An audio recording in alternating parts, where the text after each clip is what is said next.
Hello.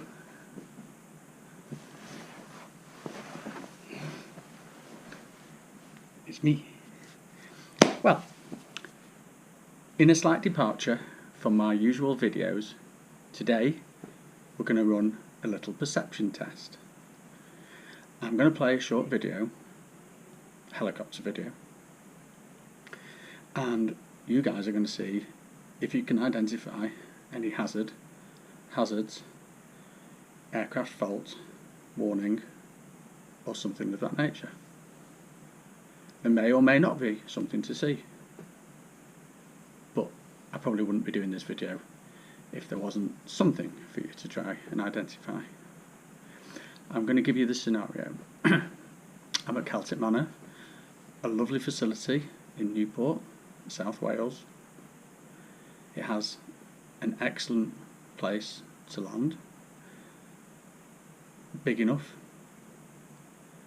quiet enough for you, Paul, so no one can see. Guy, you can come into wind, out of wind, over buildings, whichever way you like. Brian, you'd have no problems getting in or out, assuming of course you could find it in the first place. And Mark, well, I have no problems with you, Mark, because after all, I mentored you. Everything you know about helicopters you learnt from me. Apart from that one time when you landed in Sheffield, that was nothing to do with me. Anyway, I've been in and out of Celtic Manor quite a few times. Mark knows it pretty well. It's a great facility, very helicopter friendly, and I've done a couple of trips in and out since I've been here. Now, just to set the scene, I'd had a bit of an issue with my Garmin 795. The sat-nav itself was becoming unresponsive to the touch, and as it's a touchscreen product, it becomes difficult if you can't select some of the menu items, particularly the soft menu items. It would become frustrating. I could zoom in, but I couldn't zoom out. In fact, the other way around. I could zoom out, but I couldn't zoom in.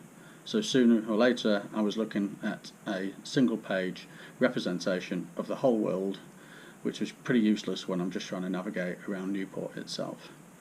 And no matter what I did, I couldn't get anywhere with it.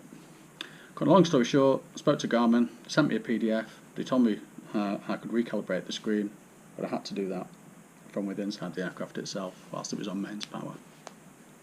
So this particular flight is basically the flight where I'm going to recalibrate. And you will probably be able to see, if you look on the screen on the 795, it has some error messages, and you know, that's a little bit of a side issue. When I got to the aircraft, it was covered in ice. Not any of the main systems, so the rotor blades were clear and the tail rotor was clear, but the windshield was completely full of ice. No de-icer, wouldn't use it anyway, not sure how it is on the perspex anyway, so we manually defrosted it. And I also then decided to sit on the ground, let the aircraft warm up a little bit, make sure there was no ice on the blades, and also when I took off, I also did a control check, make sure that everything was working the way it should, and you can see me doing that in this sequence here.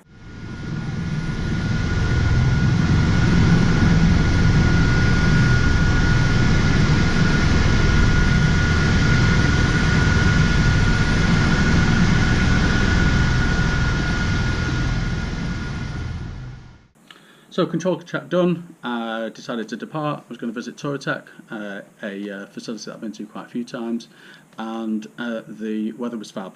Light and variable wind, maybe a little bit stronger, 7 or 8 knots. Beautiful clear skies, visibility from here to southern France, and some wispy cloud in the sky at about 5,000 foot. Perfect, you know, conditions were pretty perfect. So let's just take a look, see how we get on.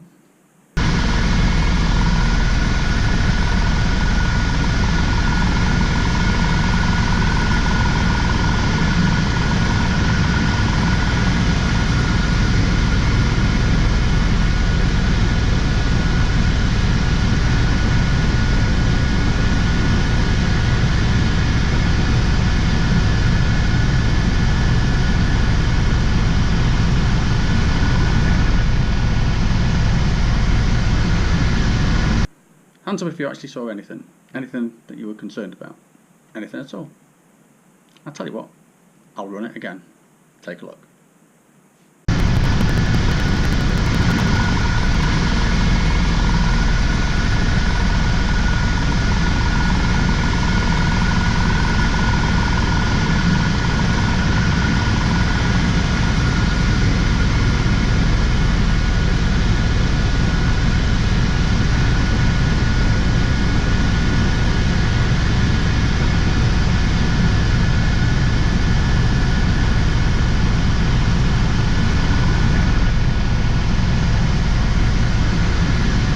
Okay, anything? Nothing? Be honest? You did? You didn't? I'll tell you what, I'm going to run it a third time. I'm going to slow it down a little bit, see if you can see anything. Here it goes.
Okay, so now I'm going to slow it down frame by frame, just to the relevant bits, and I'm going to try and highlight the items that I am particularly interested in highlighting to you guys and anybody else that may be watching this.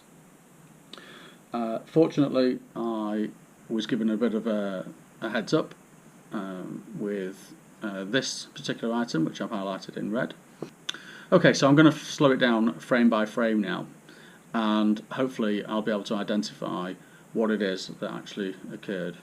As I transitioned away at a normal, conducting a normal departure, the weather was good, a route that I'm very, very familiar with, and transitioning away quite slowly. It was nice, there was no hurry, no rush, chatting away, and also having a look at the GPS system that was occupying my mind because it really sort of taken over my consciousness. I wanted it working. It's my OCD inside.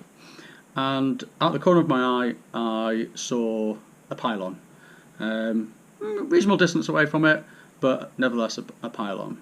And therefore, pylons have cables, and I started to look for cables. And you'll see in the video sequence just about here that the aircraft goes like this, and that's because as soon as I saw the pylon, without identifying whether there was any cables or otherwise, I decided that I needed to get the aircraft a little bit higher, and so therefore the first thing I did was pull back on the cyclic to get myself some height up. You will see from the video that there were cables.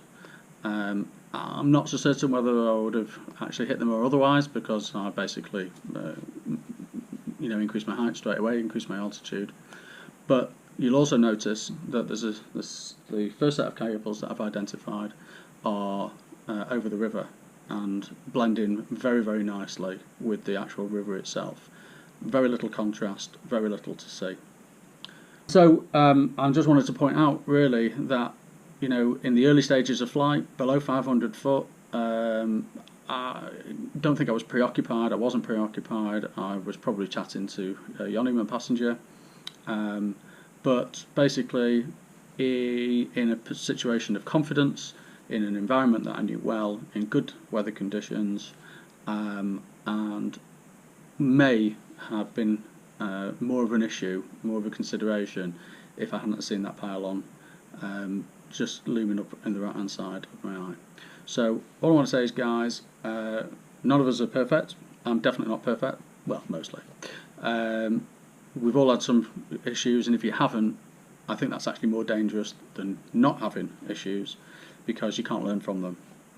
And I learned a long time ago about cables, and even when I come back into a site that I'm familiar with, so any of the facilities that we go to, you'll probably notice I actually always do a little orbit. I want to see what's on the ground, I want to make sure nothing's changed, I want to see if something's been put there, whether something's there temporarily, and I always do it. Okay, it doesn't matter how familiar I am with it, I always try and remember to do it.